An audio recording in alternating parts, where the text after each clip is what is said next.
Yeah. Hello everyone. Today we made our demonstration. The reason we made the demonstration here because the Chinese government they organize the Chinese New Year inside of Den Haag City Hall.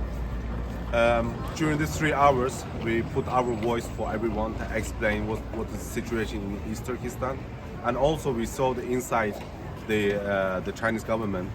They dressed up the Chinese kids with the Uyghurs clothes to try to put a show to do the Uyghurs dance. We feel very uncomfortable because they're trying to say to the world the Uyghurs are happy, there was no problem anything, but of course we made our voice inside also.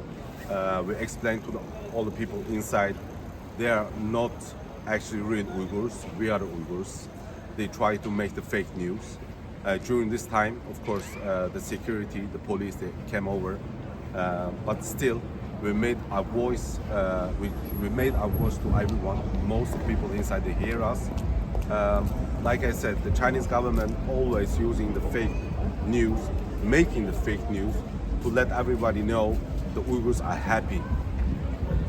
But we did our best today. We let so many people hear the voice. We let them to see the flag. We let them to know they are not the Uyghurs. We are the Uyghurs. So stop blaming China. Say no to China. Thank you.